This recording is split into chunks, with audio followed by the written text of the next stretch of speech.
The story of American independence usually ends on October 19, 1781. If you look at a traditional map of the era, you'll see the accepted conclusion of the war. Nearly 8,000 British troops, under General Cornwallis, boxed in by George Washington's combined land forces in Virginia.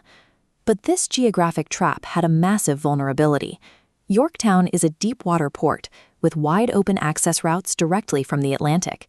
Because of that open water, Cornwallis felt perfectly secure.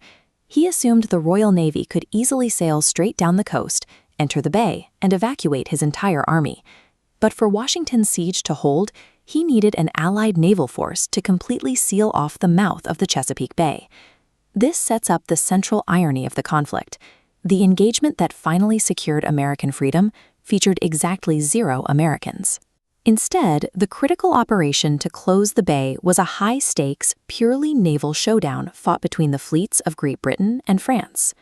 The fate of the revolution rested on a clash of European naval cultures, taking place hundreds of miles away from Washington's troops. Looking at a nautical map of the era, you can see the sheer logistical hurdle facing the French. Their main naval force, commanded by Admiral de Grasse, was stationed thousands of miles south, operating out of Hispaniola in the West Indies. When de Grasse received word that Washington needed a blockade in Virginia, he had no orders from the French government to leave his post. He decided to abandon his primary mission entirely.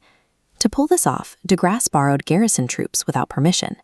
To evade British spies, he navigated his massive fleet completely outside of normal shipping lanes, sailing directly through the middle of the Atlantic hurricane season. While the French commander was bending every rule to reach Virginia, the British naval command in London and New York was paralyzed. First Lord John Montagu presided over a massive bureaucracy riddled with systemic graft and inefficiency. That corruption manifested physically in the British fleet. Poor maintenance and stolen funds meant their warships were literally rotting from the inside out. One specific vessel, heavily armed and ominously named the Terrible, was in such poor repair that it was taking on massive amounts of water long before it ever saw a moment of combat. Because his ships were in a state of decay, British Admiral Thomas Graves could not sail his fleet down the coast at full speed. That slow pace cost him the critical race to intercept de Grasse. By the time the two fleets finally approached each other, the outcome was largely predetermined by their respective systems. French agility and risk-taking were positioned against a British military structure collapsing under its own weight. On September 5th, the fleets collided at the mouth of the Chesapeake. De Grasse was caught completely off guard. Many of his sailors were still left on shore, and his undermanned ships began frantically exiting the bay.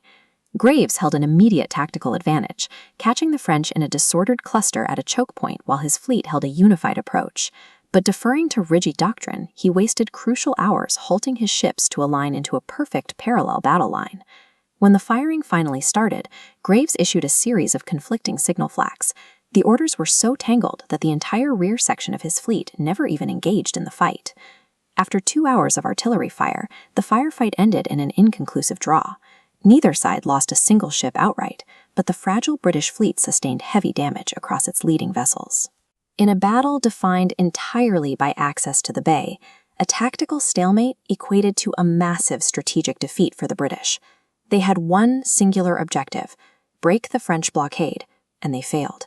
Badly damaged and unable to continue the fight, Graves surrendered absolute control of the Chesapeake Bay, ordering his battered fleet to retreat to New York.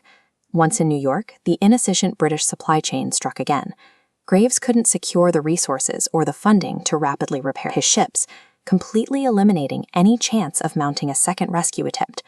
When Graves's repaired fleet finally managed to set sail, the calendar read October 19th. That was the exact day Cornwallis, out of time and out of options, surrendered his trapped army to Washington. Assessing the impact of this specific naval blockade, historian Michael Lewis observed, "Before the Battle of the Chesapeake, the United States was a possibility. After the Battle of the Chesapeake, the United States was a certainty. The United States exists today because a rogue French commander broke all the rules to reach a bay in Virginia, and a rotting British bureaucracy defeated itself before the fight even began."